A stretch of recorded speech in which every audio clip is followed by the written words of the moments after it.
Nga, 23 years old ako kasi nung nag-start ako maging independent. Doon ako pinayagan magmatila ng parents ko. Yung parang hindi na ako uwi ng Pampanga, gano'n. Nung 30th birthday ko, apo, na hinihingi ng tatay ko. Sabi niya, my wish, sana magkaroon ako ng apo sa'yo. Parang ako, wala pa nga po akong boyfriend. Naging lawyer ako for 2 years. Hindi ko alam kung ano talagang gusto ko sa pagiging abogado. Nasa law firm ako noon. Medyo napagod lang din talaga. Parang gusto ko lang huminga. Pinlano ko pumunta ng Amerika. So, bakasyon ako doon na medyo matagal. Actually, naghahanap na ako ng mga job opportunities doon.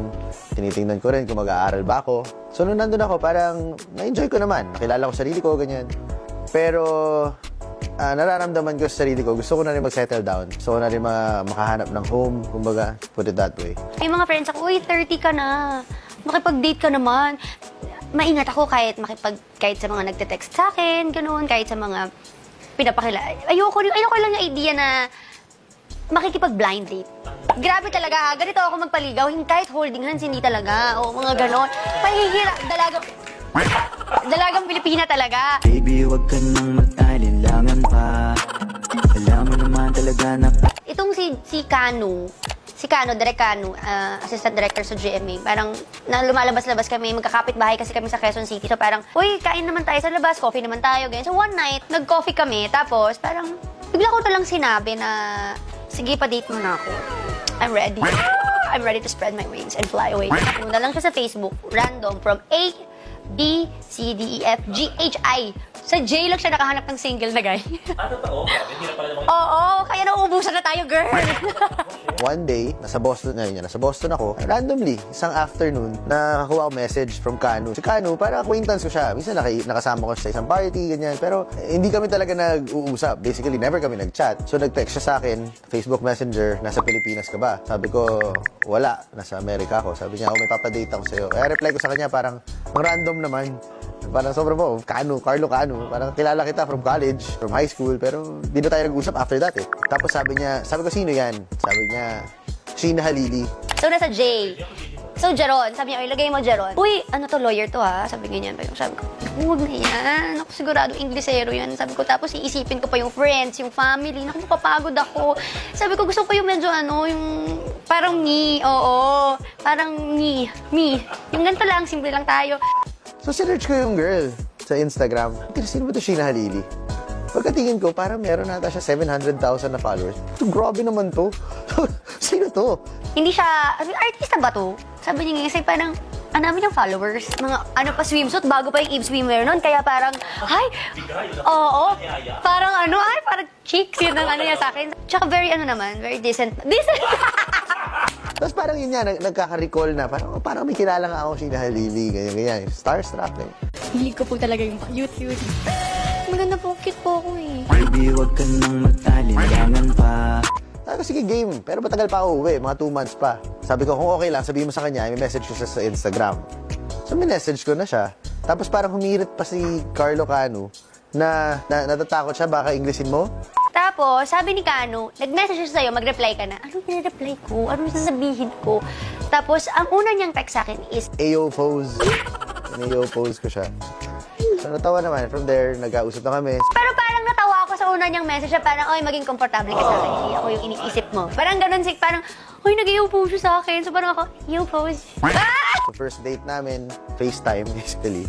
Naku, ito na nga, biglang nag-FaceTime, nang di ako prepared.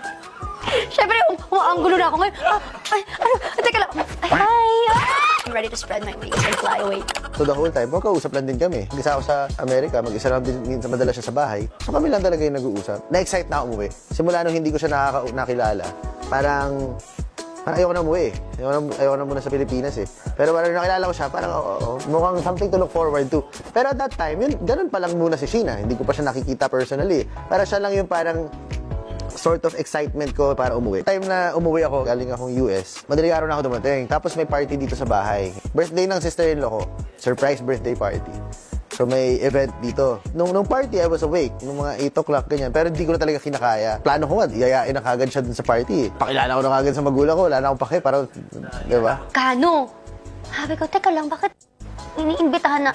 Sabi ko, sorry, hindi muna, wag muna. Kasi parang hindi ako prepared. Hindi ko naman alam pa itsura mo talaga sa personal, di ba? Pinlano namin, dapat after nung party, magkikita na kami. Around mga 9 siguro, ganyan. Wala talaga hindi ko kinaya yung jet lag.